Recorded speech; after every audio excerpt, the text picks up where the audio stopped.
ജോസ് പക്ഷം.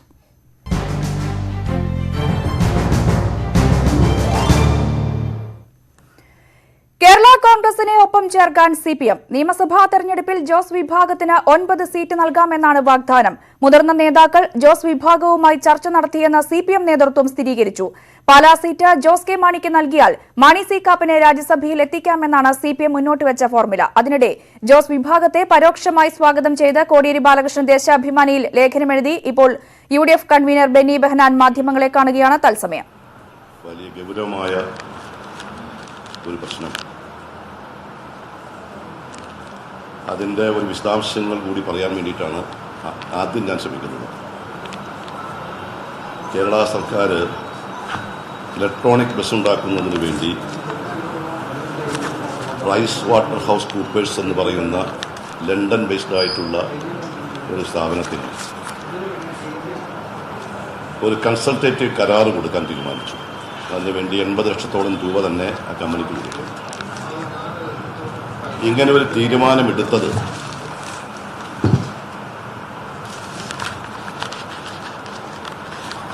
വേണ്ടത്ര രീതിയിലുള്ള ഒരു നടപടിക്രമങ്ങളും പൂർത്തീകരിക്കാതെയാണ്. നടപടിക്രമങ്ങൾ പൂർത്തീകരിച്ചില്ല എന്ന് മാത്രമല്ല, ഒട്ടേറെ എതിർപ്പുകൾ മറികടന്ന് ബഹുമാനപ്പെട്ട മുഖ്യമന്ത്രിയുടെ അധ്യക്ഷതയിൽ ചേർന്ന യോഗമാണ് അന്തിമമായി തീരുമാനമെടുത്തത്. ഇതിനെതിരെ ഈ തീരുമാനം എടുക്കരുത് എന്ന് ചീഫ് സെക്രട്ടറി ഫയലിൽ നോട്ട് എഴുതിയിട്ടുണ്ട്. ഫിനാൻസ് സെക്രട്ടറിയുടെ എതിർപ്പുണ്ടായിരുന്നു.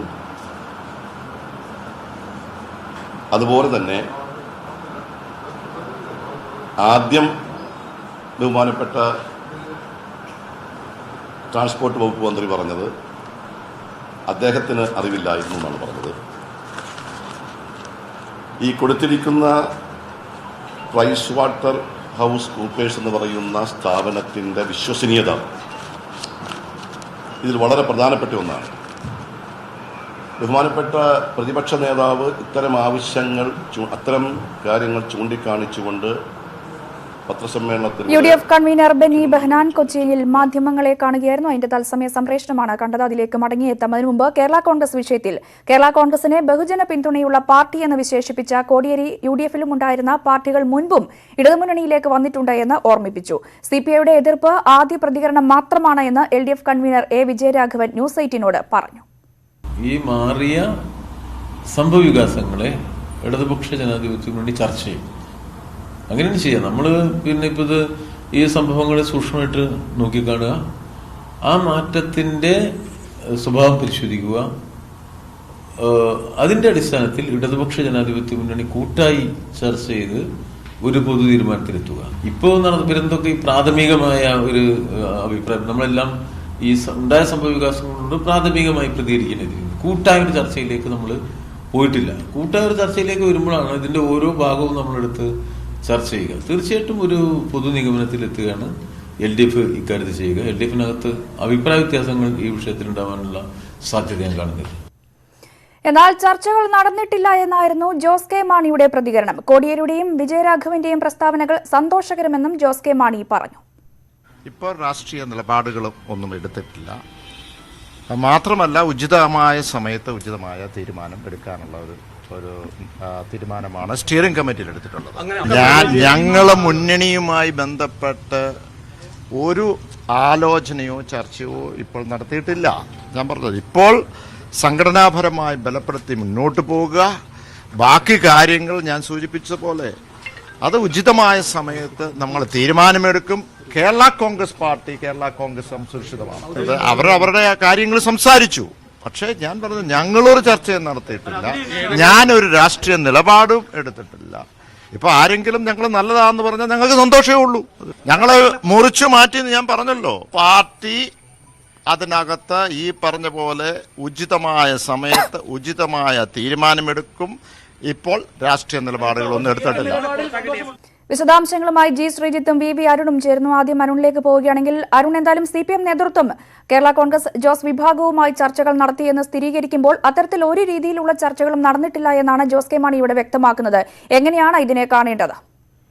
ജോസ് കെ മാണിയുടെ സ്വാഭാവിക പ്രതികരണമായി കണ്ടാൽ മതി. പക്ഷേ ചർച്ച നടത്തുന്നത് വസ്തുതയാണ്. CPM-ന്റെ ഉന്നത നേതാക്കൾ തന്നെ ഇത് സ്ഥിരീകരിക്കുന്നുമുണ്ട്.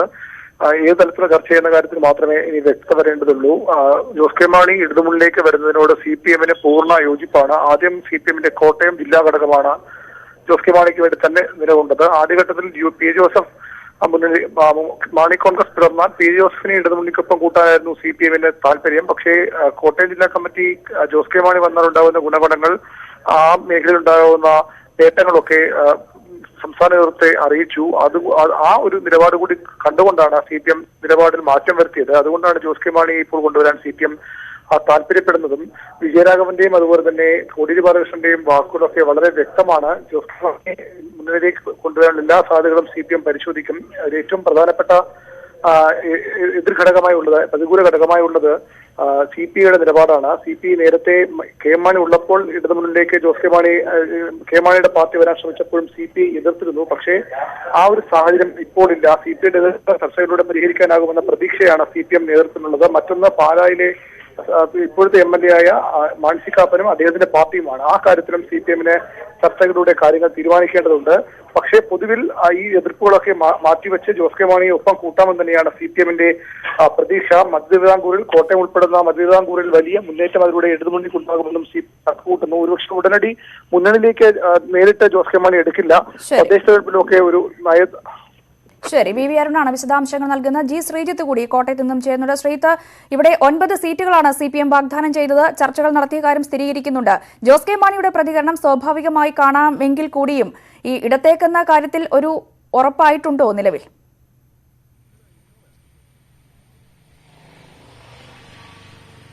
ഇടതുപക്ഷത്തേക്ക് എന്നുള്ള സൂചനകൾ, വ്യക്തതകൾ തന്നെയാണ് നമ്മളെ സംബന്ധിച്ച് കേരള കോൺഗ്രസ് എമ്മിൽ നിന്നും CPM-ൽ നിന്നും ലഭിക്കുന്നത്. പക്ഷേ ഈ ഒരു നേതാക്കൾക്കും അവരുടെ ഇപ്പോഴത്തെ ഒരു സാഹചര്യത്തിൽ അവർക്ക് പരസ്യമായി ഇത് തുറന്നു പറയാൻ കഴിയില്ല. ജോസ് പക്ഷത്തെ നേതാക്കൾ പോലും ഇക്കാര്യം സ്ഥിരീകരിക്കുന്നുണ്ട്. 9 സീറ്റ് എന്ന് പറയുമ്പോൾ ജനാധിപത്യ കേരള കോൺഗ്രസും സ്കറിയ തോമസിന്റെ കേരള കോൺഗ്രസും കൂടി ലയിച്ച് ഒരുമിച്ച് ഒരു പാർട്ടി എന്ന നിലയിലാണ് അവർ കാണുന്നത്. അങ്ങനെ കോട്ടയത്തെ 5 സീറ്റുകൾ, ചങ്ങനാശ്ശേരി, ഒപ്പം തന്നെ കടുത്തുരുത്തി, പാല, പൂഞ്ഞാർ, കാഞ്ഞിരപ്പള്ളി, ഇത്രയും സീറ്റുകളാണ് കോട്ടയം ജില്ലയിലുള്ളത്. പിന്നെ തിരുവനന്തപുരത്ത് ജനാധിപത്യ കേരള കോൺഗ്രസ് മത്സരിക്കുന്ന സീറ്റുണ്ട്. അങ്ങനെയുള്ള ധാരണകളിലേക്കാണ് നിലവിലെത്തിയിട്ടുള്ളത്. ചില സീറ്റെങ്കിലും, കാഞ്ഞിരപ്പള്ളി പോലുള്ള സീറ്റ് CPI മത്സരിക്കുന്ന സീറ്റാണ്. അവിടെയൊക്കെ ചില പ്രശ്നങ്ങളുണ്ട്. പക്ഷേ ആ പ്രശ്നങ്ങളൊക്കെ പരിഹരിക്കാമെന്നുള്ള ആത്മവിശ്വാസമാണ് ജോസ് LDF-നെ സംബന്ധിച്ചുള്ളത്. എന്തായാലും വളരെ പ്രധാനപ്പെട്ട നിർണായകമായ ചർച്ചകൾ തന്നെ നടന്നു വരുന്നു എന്നുള്ളതാണ് എടുത്ത് പറയാൻ കഴിയുന്നത്. അല്പസമയം മുമ്പ് മാണി സി കാപ്പനുമായി സംസാരിച്ചപ്പോൾ അദ്ദേഹവും ഈ ഒരു ഇടതുമുന്നണി അങ്ങനെ ഒരു നിലപാട് എടുത്തിട്ടുണ്ടെങ്കിൽ അതിനെ സ്വാഗതം ചെയ്യുന്നു. ഒരുപക്ഷെ വലിയ എതിർപ്പ് പ്രകടിപ്പിക്കേണ്ടായിരുന്നു മാണി സി കാപ്പൻ. പക്ഷേ അദ്ദേഹം അത്തരത്തിലൊരു വലിയ എതിർപ്പിലേക്ക് പോകുന്നില്ല എന്നുള്ളതാണ്. അല്പസമയം കൂടി കഴിഞ്ഞാൽ അദ്ദേഹം പരസ്യമായി മാധ്യമങ്ങളോട് ഇക്കാര്യം സ്ഥിരീകരിക്കുമെന്നും നമുക്ക് വ്യക്തമാകുന്നുണ്ട്. എന്തായാലും ചർച്ചകൾ നടത്തി എന്ന CPM നേതൃത്വം സ്ഥിരീകരിക്കുമ്പോഴും അത്തരത്തിൽ ഒരു ചർച്ചകളും നടന്നില്ല എന്നാണ് ജോസ് കെ മാണി പറയുന്നത്. ഇതുമായി ബന്ധപ്പെട്ട മറ്റു വാർത്തകൾ കൂടി നോക്കാം. ജോസ് കെ മാണിക്ക് UDF-ൽ തുടരാൻ അർഹതയില്ല എന്ന PJ ജോസഫ്. ജോസ് വിഭാഗത്തിന്റെ അടിത്തറ പൊളിയുകയാണ്. ജോസ് പക്ഷത്ത് നിന്നും കൂടുതൽ പേർ രാജിവെക്കുമെന്ന് PJ ജോസഫ് പറഞ്ഞു. നല്ല കുട്ടിയായി തിരിച്ചെത്തിയാൽ ജോസ് കെ മാണിയെ തിരിച്ചെടുക്കുമെന്നും PJ ജോസഫ് വ്യക്തമാക്കി. അവര് UDF-ന്റെ നിർദ്ദേശങ്ങളും തീരുമാനങ്ങളും അംഗീകരിക്കാതിരിക്കുന്നിടത്തോളം കാലം UDF-ൽ തുടരാൻ അർഹതയില്ല. അത് അവർ സ്വയം അങ്ങനെ ഏറ്റെടുത്തതാണ്. വേറെ ചില കാരണങ്ങൾക്ക് വേണ്ടിയിട്ടാണ് ഈ പുറത്ത് പോയത്. അല്ലെങ്കിൽ ഇതുപോലെ കട്ടായം തീർത്തത് ചില നിഗൂഢതയുണ്ട് അതിൻ്റെ അകത്ത്. LDF-ലേക്കാകാം, NDA-യിലേക്കാകാം. അനന്തം അജ്ഞാതം അവർണ്ണനീയം ഈ ഗോള മാർഗം തിരിയുന്ന ഈ ജോസിൻ്റെ തിരിയുന്നത് എങ്ങോട്ടാണെന്ന് ആർക്കും പറയാൻ പറ്റില്ല. അവർ പറഞ്ഞല്ലോ ഒരു ചർച്ചയുമില്ല, രാജിയില്ലെന്ന് പറഞ്ഞുകൂടെ. ആ ചാപ്റ്റർ ക്ലോസ്ഡ് അല്ലേ. നല്ല കുട്ടിയായി തിരിച്ചു വന്നാൽ എടുക്കാമെന്ന് ഞാൻ ഇന്നലെ തന്നെ പറഞ്ഞു. ജോസ് കെ മാണി വിഷയവുമായി ബന്ധപ്പെട്ട UDF-ൽ തിരക്കിട്ട ചർച്ചകൾ പുരോഗമിക്കുകയാണ്. KPCC പ്രസിഡന്റും പ്രതിപക്ഷ നേതാവും ചർച്ച നടത്തുന്നു. KPCC ആസ്ഥാനത്താണ് കൂടിക്കാഴ്ച. വിശദാംശങ്ങളുമായി ഉമേഷ് ചേരുന്നു. ഉമേഷ്, എന്തായാലും ഇതുമായി ബന്ധപ്പെട്ട UDF-ൽ പ്രത്യേകിച്ചും കോൺഗ്രസിനിടയിൽ തിരക്കിട്ട ചർച്ചകൾ പുരോഗമിക്കുകയാണ്. എങ്ങനെയാണ് വിശദാംശങ്ങൾ?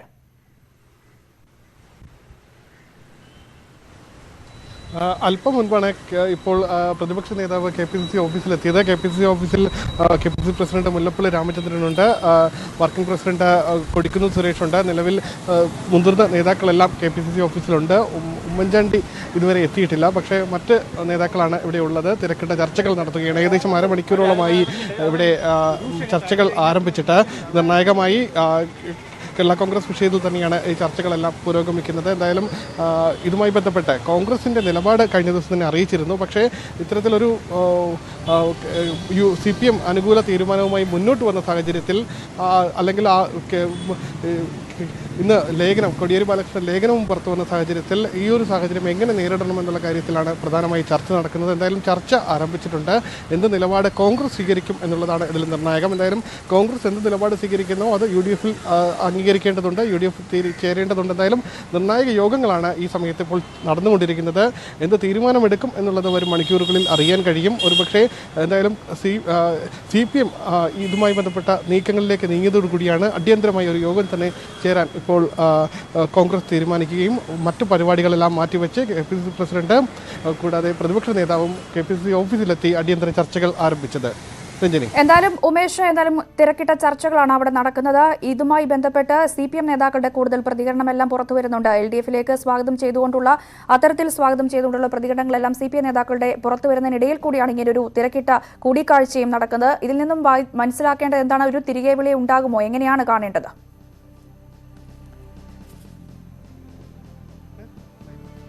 എന്തായാലും നിലവിലെ സാഹചര്യത്തിൽ യോഗം കഴിഞ്ഞ ശേഷം മാത്രമേ, കാരണം കഴിഞ്ഞ ദിവസങ്ങളിൽ എടുത്ത തീരുമാനങ്ങൾ UDF ഒന്നിച്ചാണ് അത്തരമൊരു തീരുമാനമെടുത്തത്.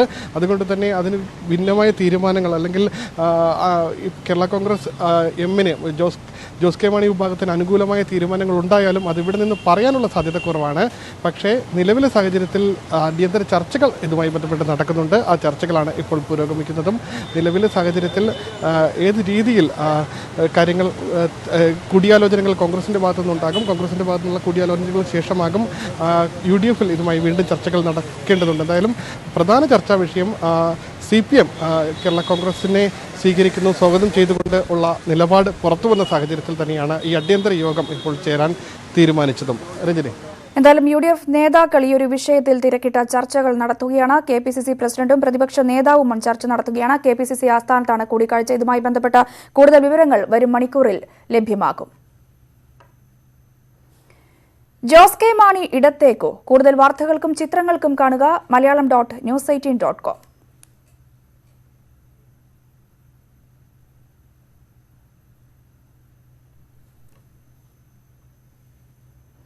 മറ്റു വാർത്തകൾ. കൂടുതൽ റാൻഡം പരിശോധനകളുടെ പരിശോധനാ ഫലം ഇന്ന് വരുന്നതോടെ സംസ്ഥാനത്ത് സമൂഹ വ്യാപനമുണ്ടായോ എന്ന കാര്യത്തിൽ വ്യക്തത വരുമെന്ന ആരോഗ്യവകുപ്പിന്റെ വിലയിരുത്തൽ. പൊന്നാനിയിലെ റാപ്പിഡ് പരിശോധനയുടെ കൂടുതൽ ഫലങ്ങളും കണ്ണൂരിലെ CISF ജവാന്മാരുടെ പരിശോധനാ ഫലവും ഇന്ന് നിർണായകമാണ്. തിരുവനന്തപുരം കോർപ്പറേഷന് കീഴിലെ 4 വാർഡുകൾ കൂടി കണ്ടെയ്ൻമെന്റ് സോണാക്കി മാറ്റി. ബ്രോഡ്വേ മാർക്കറ്റിലെ 3 വ്യാപാരികൾക്ക് രോഗം ബാധിച്ചതോടെ കൊച്ചി നഗരവും അതീവ ജാഗ്രതയിലാണ്. കണ്ണൂരിൽ നിന്ന് മനു ഭരത് ചേരുന്നു. മനു, ഈ CISF ജവാന്മാരുടെ കൂടുതൽ പരിശോധനാ ഫലം ഇന്ന് വരേണ്ടതായിട്ടുണ്ട്. എങ്ങനെയാണ് കണ്ണൂരിലെ നിലവിലെ സാഹചര്യം? കണ്ണൂരിൽ നിന്ന് മൊത്തം 800-ലധികം പരിശോധനാ ഫലങ്ങളാണ് വരേണ്ടത്. കണ്ണൂരിൽ ഈ 800-ൽ ഏറ്റവും നിർണായകമായുള്ളത് ഈ വലിയ വെളിച്ചത്തുള്ള CISF ജീവനക്കാരുടെ പരിശോധനാ ഫലങ്ങൾ തന്നെയാണ്. കാരണം അവിടെ ഈ കൂടുതൽ ആളുകളിലേക്ക് ഇത് പടർന്നിട്ടുണ്ടോ എന്ന സംശയം ആരോഗ്യ വകുപ്പിനുണ്ട്. കാരണം പ്രധാനമായും ഈ ക്വാറന്റൈനിലുള്ളവർ ഒരേ ശൗചാലയങ്ങൾ ഉപയോഗിച്ചു എന്ന് കഴിഞ്ഞ ദിവസം പോലീസ് കണ്ടെത്തിയിരുന്നു. അതോടൊപ്പം തന്നെ ഈ ക്വാറന്റൈൻ വ്യവസ്ഥകളിൽ നേരിയ ചട്ടലംഘനങ്ങളും ഉണ്ടായതായും അവർ വിലയിരുത്തുന്നുണ്ട്. ഈ സാഹചര്യത്തിൽ കൂടുതൽ കർശനമായ അവിടെ നിയന്ത്രണങ്ങൾ ഏർപ്പെടുത്തണം എന്ന നിലപാടാണ് പോലീസിനും അതുപോലെ തദ്ദേശ വകുപ്പിനും ലഭിച്ചിട്ടുള്ളത്. ഏതായാലും ഇനി അങ്ങോട്ട് വളരെ കർശനമായി തന്നെ ഈ കാര്യങ്ങൾ മുന്നോട്ട് പോകുമെന്നാണ് ഈ CISFുമായി ബന്ധപ്പെട്ടുള്ള കേന്ദ്രങ്ങളിൽ നിന്ന് വ്യക്തമാക്കുന്നത്. CISFിൻ്റെ ഡയറക്ടർ ജനറലും ഈ വിഷയം ഗൗരവമായി പരിശോധിക്കുന്നുണ്ട്. അതേസമയം ഈ വിമാനത്താവളത്തിൽ ഈ ശുചീകരണ ജീവനക്കാർക്ക് ആവശ്യമായ സൗകര്യങ്ങളില്ല, സുരക്ഷാ ഉപകരണങ്ങളില്ല എന്ന ഒരു പരാതി വളരെ ശക്തമായി തന്നെ ഉയർന്നിരിക്കുന്നു. അവർക്ക് ഈ PPE കിറ്റുകളും അതുപോലെ ഗ്ലൗസും മാസ്കും ഒക്കെ സ്വന്തം ചിലവിൽ തന്നെ വാങ്ങേണ്ട ഒരു സാഹചര്യമാണ് ഈ തുച്ഛമായ വേതനക്കാർക്കുള്ളത്. അതും ഒരു വലിയ വിഷയമായിരിക്കുന്നു. ഏതായാലും ഈ കണ്ണൂർ ജില്ലയിൽ വളരെ കർശനമായ നിയന്ത്രണം തുടരുന്നു. മാലൂർ, കൂത്തുപറമ്പ്, മുഴപ്പിലങ്ങാട് തുടങ്ങിയ പ്രദേശങ്ങളിലെ കണ്ടെയ്ൻമെന്റ് സോണുകളിലുള്ള വാർഡുകൾ ഇന്ന് പൂർണ്ണമായും അടച്ചിടാനാണ് തീരുമാനിച്ചിരിക്കുന്നത്. ശരി മനു. സുരക്ഷാ ഉപകരണം വേണമെങ്കിൽ സ്വയം വാങ്ങാൻ ശുചീകരണ തൊഴിലാളികളോട് കണ്ണൂർ വിമാനത്താവളം അധികൃതർ. സുരക്ഷാ സംവിധാനങ്ങളൊന്നുമില്ലാതെയാണ് കുറഞ്ഞ വരുമാനക്കാരായ ജീവനക്കാർ പണിയെടുക്കുന്നത്. CRPFകാർക്കുൾപ്പെടെ കോവിഡ് ബാധിച്ച കണ്ണൂരിൽ ആശങ്കയിലാണ് തൊഴിലാളികൾ. PPE കിറ്റ് എന്ന് പറയുന്നത് നമുക്ക് തരുന്നില്ല. നമ്മളിപ്പോ ഡോപ്പിംഗ് റൂം ചെയ്യുന്ന സമയത്ത് നമുക്ക് ഒരു സംഭവം ഇല്ലാതെ കണ്ടാണ് നമ്മളിപ്പോ അങ്ങോട്ടേക്ക് പോകുന്നത്. അതായത് നമ്മൾ ഗ്ലൗസും മാസ്കും നമ്മൾ വാങ്ങിയ പൈസ സാധനമാണ് നമ്മൾ ഇട്ട് പോകുന്നത്. കണ്ണൂർ അന്താരാഷ്ട്ര വിമാനത്താവളത്തിലെ ശുചീകരണ തൊഴിലാളിയായ സംഗീത് MP വിവരിക്കുന്നത് ഇവിടത്തെ 100ലധികം പേരുടെ ദുരവസ്ഥയാണ്.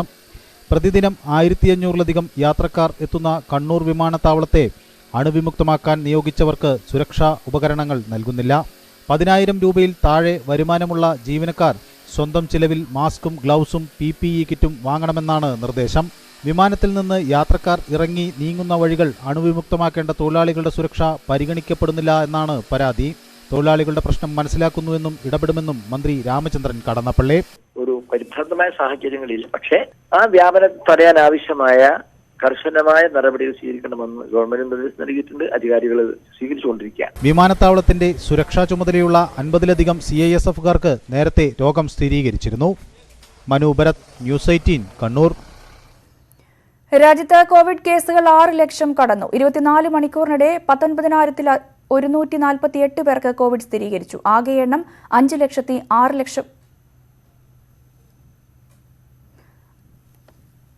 6 ദിവസം കൊണ്ടാണ് 434 പേരാണ് ഒരു ദിവസത്തിനിടെ മരിച്ചത്. ആകെ മരണസംഖ്യ 17,834ആയി. ഡൽഹിയിൽ കോവിഡ് ബാധിച്ച് 2 മലയാളികൾ കൂടി മരിച്ചു. ഹസ്താലിൽ താമസിക്കുന്ന തങ്കച്ചൻ മത്തായി, നജ്ഫഡ്ഗഡിലെ സന്യാസ സമൂഹത്തിലെ സേവനമനുഷ്ഠിച്ചിരുന്ന സിസ്റ്റർ അജയ മേരി എന്നിവരാണ് മരിച്ചത്. പന്തളം കുമ്പക്കോട് സ്വദേശിയാണ് തങ്കച്ചൻ. 65 വയസ്സായിരുന്നു. രോഹിണി ഭഗവതി ആശുപത്രിയിൽ 2 ആഴ്ചയായി ചികിത്സയിലായിരുന്നു. ഡൽഹി ഹോളി ഫാമിലി ആശുപത്രിയിൽ ചികിത്സയിലായിരുന്ന സിസ്റ്റർ അജയ മേരിയാണ് മരിച്ചത്. ലോകത്ത് കോവിഡ് കേസുകൾ 1,08,00,000, മരണം 5,18,000 കടന്നു. അമേരിക്കയിൽ 50,000-നടുത്തും ബ്രസീലിൽ 45,000-നടുത്തും ആളുകൾക്ക് പുതിയതായി രോഗം സ്ഥിരീകരിച്ചു. മാസ്ക് ധാരണത്തെ ശക്തമായി എതിർത്തിരുന്ന അമേരിക്കൻ പ്രസിഡന്റ് ഡൊണാൾഡ് ട്രംപ് നിലപാട് മാറ്റി. ആവശ്യമെങ്കിൽ മാസ്ക് ധരിക്കാമെന്നാണ് ട്രംപിന്റെ പുതിയ പ്രസ്താവന. അതിനിടെ പശ്ചിമേഷ്യയിലെ സാഹചര്യം അതീവ ഗുരുതരമായി മാറുകയാണ് എന്ന ലോകാരോഗ്യ സംഘടന മുന്നറിയിപ്പ് നൽകി. രാജ്യത്ത് വീണ്ടും കോവിഡ് കേസുകൾ റിപ്പോർട്ട് ചെയ്തതിന്റെ ഉത്തരവാദിത്തം ഏറ്റെടുത്ത് ന്യൂസിലാൻഡ് ആരോഗ്യമന്ത്രി ഡേവിഡ് ക്ലാർക്ക് രാജിവെച്ചു. ഇടവേള. സ്വാഭാവികമായും ഈ ചർച്ചകളൊക്കെ വരുന്ന സമയത്ത് അങ്ങോട്ടും ഇങ്ങോട്ടും വെച്ചുമാറലൊക്കെ സംഭവിക്കില്ല. അതിനൊക്കെ NCPക്ക് ഒരു കടുംപിടുത്തമുണ്ടോ? പാല തന്നെ എല്ലാ കാലത്തും വേണമെന്നൊരു കടുംപിടുത്തമുണ്ടോ? ഇത് ഞാൻ ജയിച്ച സീറ്റാ. 52 വർഷങ്ങൾക്ക് ശേഷം പിടിച്ചെടുത്ത് ജയിച്ച സീറ്റാ. ആ സീറ്റ് മാറിക്കൊടുക്കാനൊന്നും LDF പറയുമെന്ന് ഞാൻ വിശ്വസിക്കുന്നില്ല. എന്തായാലും തീരുമാനം അന്തിമമായി LDFന്റെയാണ്. കോടിയേരി ബാലകൃഷ്ണനും പിണറായി വിജയനും കാനം രാജേന്ദ്രനും ഞങ്ങളുടെ നേതാക്കളും ഒക്കെ ചേർന്നെടുക്കുന്ന തീരുമാനം എന്തായാലും ഞാനത് അംഗീകരിക്കും. പക്ഷേ സീറ്റിന്റെ കാര്യത്തിൽ അങ്ങനെയൊന്നും ഉണ്ടാവുമെന്ന് ഞാൻ വിശ്വസിക്കുന്നില്ല. അല്ല, ഉണ്ടായാലും നമ്മളെ ബോധ്യപ്പെടുത്തുന്ന ഒരു ഇക്വേഷൻസ് ഒക്കെ വന്നു കഴിഞ്ഞാൽ നമ്മൾ അതിന് തയ്യാറാകും. ആറ്റിലെ വെള്ളം പറ്റുകയും പട്ടിക്കരമെന്ന് കടിക്കുകയും ചെയ്യുമെന്ന് വിചാരിച്ച് ചോദിക്കുന്ന പോലെ ഉണ്ട് ഇത്. അങ്ങനെ നമ്മൾ ഒട്ടും കണക്കൂട്ടേണ്ട കാര്യമില്ലല്ലോ. അങ്ങനെ ഒരു ചരിത്രം ഇടതുപക്ഷ ജനാധിപത്യ മുന്നണിക്ക് ഇല്ല. ഇനി പുതിയൊരു ചരിത്രം ഉണ്ടാവുമെന്ന് നിങ്ങൾ പറയുന്നത് എന്നോടാരും ഇങ്ങനെ ഒരു കാര്യം ചർച്ച ചെയ്തിട്ടില്ല. എന്റെ പാർട്ടിയോടാരും ഇങ്ങനെ ഒരു കാര്യം ചർച്ച ചെയ്തിട്ടില്ല. ഇവർ വരുന്നു എന്ന് ചാനലിൽ കൂടെയൊക്കെ ഇങ്ങനെ പത്രങ്ങളിലൂടെ വരുന്ന അഭ്യൂഹങ്ങൾ മാത്രമേ ബാക്കിയുള്ളൂ. അത് അവർ വരുന്നതിനെ വെൽക്കം ചെയ്യും. നേതാക്കൾ കോടിയേരി ലേഖനം എഴുതിയിട്ടുണ്ട്. വിജയരാഘവൻ അവരെ സ്വാഗതം ചെയ്ത് ചർച്ച ചെയ്യുമെന്ന് പറഞ്ഞിട്ടുണ്ട്. ഞാൻ പറഞ്ഞു, ഞങ്ങൾ സ്വാഗതം ചെയ്തു. നല്ല കാര്യമല്ലേ ഒരു പാർട്ടികളെ LDFിലേക്ക് വരിക. പ്രത്യേകിച്ച് ജോസ് കെ മാണി വിഭാഗം വരുമ്പോൾ വലിയ ശക്തിയാവുമോ? ശക്തിയാകുമെന്നുള്ള വന്നതിന് ശേഷം കണ്ടറിയണം. അദ്ദേഹത്തോടൊപ്പം നിൽക്കുന്ന ആളുകൾ മുഴുവൻ വരുമെന്നറിയണം. എത്ര പേര് കൂടെ ഉണ്ടാവുമെന്നറിയണം. അദ്ദേഹം വരുന്നതിനെ ഞങ്ങൾ വെൽക്കം ചെയ്യും. ഇടതുപക്ഷ ജനാധിപത്യ മുന്നണിയുടെ തീരുമാനങ്ങൾക്ക് വിധേയമായി NCP എന്ന നിലയിൽ ഞങ്ങളുടെ പാർട്ടിയും ഞാനും എല്ലാം നിൽക്കും. ഒരു സംശയം ഉണ്ടാക്കും. ഇടതുപക്ഷ ജനാധിപത്യ മുന്നണി പാലാ സീറ്റ് ജോസ് പക്ഷത്തിന് വിട്ടുകൊടുക്കാൻ പറയുമെന്ന് കരുതുന്നില്ല എന്ന് NCP നേതാവും പാലാ MLAയും കൂടിയായ മാണി സി കാപ്പൻ വ്യക്തമാക്കുന്നു. ഞാൻ വർഷങ്ങളായി മത്സരിക്കുന്ന സീറ്റ് കൂടിയാണ് പാലാ. ഇടതുപക്ഷ തീരുമാനം എന്തായാലും അംഗീകരിക്കുമെന്നും കൂടി അദ്ദേഹം പറഞ്ഞുവെക്കുന്നുണ്ട്.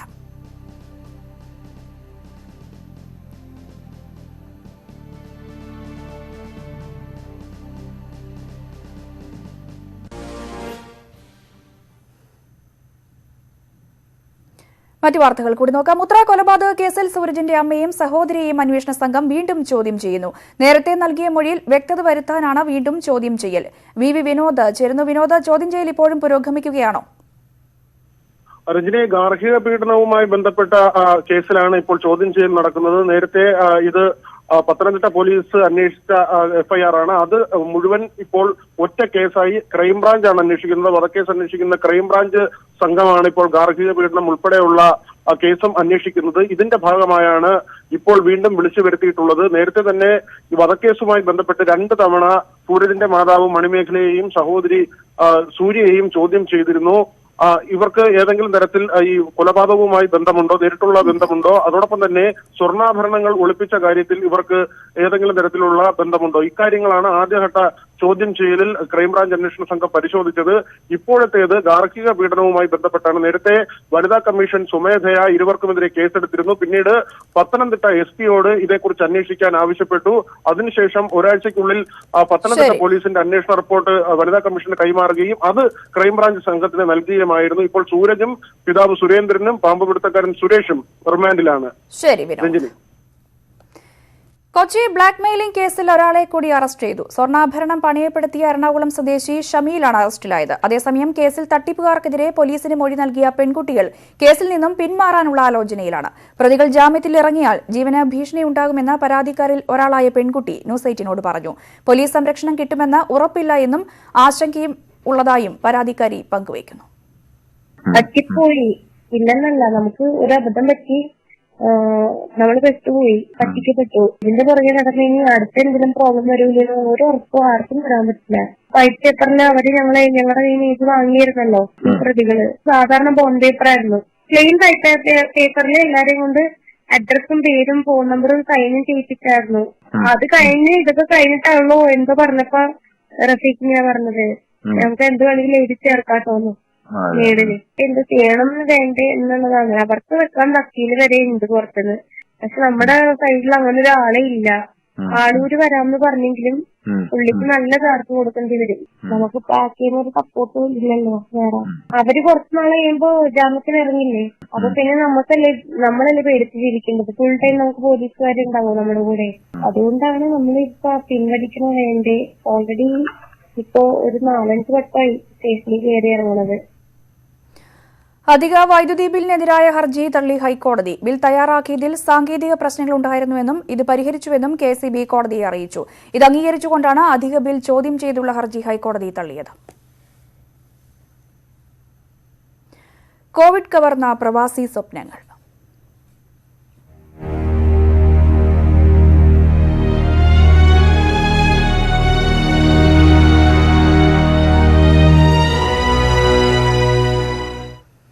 സ്വപ്ന വീട് പണിതീർത്ത് അതിലൊരു ദിവസം പോലും കഴിയാതെയാണ് തിരൂർ മംഗലം സ്വദേശി മുജീബ് റഹ്മാൻ കുവൈറ്റിൽ വെച്ച് മരിച്ചത്. കോവിഡ് പോസിറ്റീവായതിനാൽ അവസാനമായി ഒരു നോക്ക് കാണാൻ പോലും പ്രിയപ്പെട്ടവർക്ക് കഴിഞ്ഞില്ല. ബാവാക്കാക്ക് ഇപ്പോൾ ഈ പണി തീരാത്ത വീട് നൽകുന്നത് ദുഃഖമാണ്. വാക്കുകളിൽ ഒതുങ്ങാത്ത വേദന. വീട് എന്ന സ്വപ്നവും ജീവിതവും പാതി വഴിയിലാക്കി മകൻ മുജീബ് റഹ്മാൻ മടങ്ങി. മെയ് 11 കുവൈത്തിൽ ആശുപത്രിയിൽ വെച്ച് മുജീബ് മരിച്ചത്. അവിടെ തന്നെ ഖബറടക്കി. ഓർത്തെടുക്കുമ്പോൾ ബാവാക്കാക്ക് ഇപ്പോഴും തൊണ്ടയിടറും. ആശുപത്രിയിൽ കിടന്നതിന് ശേഷമാണ് അവൻ വിളിച്ചത്. കാരണം വീട്ടിൽ വിഷമിക്കുന്നുള്ള നിലക്ക് അവന് ഞങ്ങളോട് പറഞ്ഞില്ല. പിന്നെ അവൻ മെസ്സേജ് അയച്ച് ഇങ്ങനെ എനിക്ക് ഓക്സിജൻ കയറുന്നില്ല എന്നുള്ള കാര്യം പറഞ്ഞു. അപ്പോഴാണ് ഞങ്ങളറിയാം. അതിന് ശേഷമാണ് പോസിറ്റീവ് എന്നുള്ള റിസൾട്ട് കിട്ടിയപ്പോഴാണ് പെട്ടെന്ന് ഡേഞ്ചറായത്. അതിലവൻ പേടിച്ചെന്ന് തോന്നുന്നു. അങ്ങനെ അറ്റാക്കായത് പെട്ടെന്ന്. 15 വർഷത്തിലേറെയായി വിദേശത്തായിരുന്നു മുജീബ് റഹ്മാൻ. അല്പം മെച്ചപ്പെട്ട ജോലി കിട്ടിയത് 2 കൊല്ലം മുൻപ് മാത്രം. ജനുവരിയിലാണ് മുജീബ് അവസാനം നാട്ടിൽ വന്നു പോയത്. ഏറെ വൈകാതെ മടങ്ങി വന്ന് വീട് പണി മുഴുവനാക്കാനായിരുന്നു ഉദ്ദേശം. കയ്യിലുള്ള സമ്പാദ്യവും ലോൺ എടുത്തതുമെല്ലാം ചേർത്ത് വെച്ചാണ് വീട് ഇതുവരെ പണിതത്. പൂർത്തിയായി ഒരു ദിവസം പോലും ഇവിടെ കഴിയാൻ വിധി മുജീബിനെ അനുവദിച്ചില്ല. ഇത് കഴിഞ്ഞപ്പോൾ ഇത് ഇങ്ങനെ പെട്ടെന്ന് മരിച്ചുന്നുണ്ടപ്പോൾ പിന്നെ ഈ ഭാഗത്തേക്ക് വരാൻ തന്നെ തോന്നുന്നില്ല. പിന്നെ അത്രയും ഭയങ്കര ഇത്. കാരണം അവൻ്റെ ഒരൊറ്റ സ്വപ്നം ചെയ്യുന്നൊരു വീട്ടുണ്ട്. അത് സബലമായപ്പോൾ ഭയങ്കര വേദന. കണ്ണിനു മുൻപിൽ ഉയരാൻ തുടങ്ങിയ സ്വപ്ന വീട് കാണുമ്പോൾ ഉമ്മ ഖദീജയ്ക്ക് കണ്ണീരടക്കാൻ കഴിയുന്നില്ല. നോക്കാം, വീട്ടിൻ്റെ അടുത്തേക്ക് നോക്കാൻ പറ്റും. നമ്മളടുത്തായില്ലേ, എന്ത് ചെയ്യാനാണ്? പഠിച്ചൊന്ന് കൊണ്ടുപോയി. ഞാൻ കുട്ടികളെ ഭാര്യനെയും കൂടി അവിടെ താമസിപ്പിക്കണം, അതിനുള്ളൊരാഗ്രഹമുണ്ട്. 2 കുട്ടികളാണ് മുജീബിന്, ഫൈസാനും റനയും. ഭാര്യ അധ്യാപികയായ ഫസീല. ജീവിത സായാഹ്നത്തിൽ വിധി നൽകിയ തിരിച്ചടിയിലും തളരാനാവാത്ത മനസ്സുറപ്പിച്ച് ബാവാക്ക പറയുന്നു, കുട്ടികൾക്ക് വേണ്ടി ആ വീട് പണി തീർക്കണം. അവൻ്റെ സ്വപ്നമായിരുന്നല്ലോ അത്. അഖിലോട്ടുപാറയ്ക്കൊപ്പം CV Anumod, news 18. Thoothukudi Sathankulam custody കൊലപാതകത്തിൽ 4 പോലീസുകാർ കൂടി അറസ്റ്റിൽ. Inspector Sridhar, sub inspector Balakrishnan, കോൺസ്റ്റബിൾമാരായ മുരുകൻ, മുത്തുരാജ് എന്നിവരെയാണ് CID സംഘം അറസ്റ്റ് ചെയ്തത്. ഇതോടെ കേസിൽ അറസ്റ്റിലായ പോലീസുകാരുടെ എണ്ണം 5ആയി. സബ് ഇൻസ്പെക്ടർ രഘു ഗണേശിനെ ഇന്നലെ അറസ്റ്റ് ചെയ്തിരുന്നു. ഇവർക്കെതിരെ കൊലക്കുറ്റത്തിന് കേസ് രജിസ്റ്റർ ചെയ്തു. പോലീസുകാരെ അറസ്റ്റ് ചെയ്തതിൽ സന്തോഷം പ്രകടിപ്പിച്ച് സാത്താൻകുളത്ത് നാട്ടുകാർ പടക്കം പൊട്ടിച്ച് ആഘോഷിച്ചു.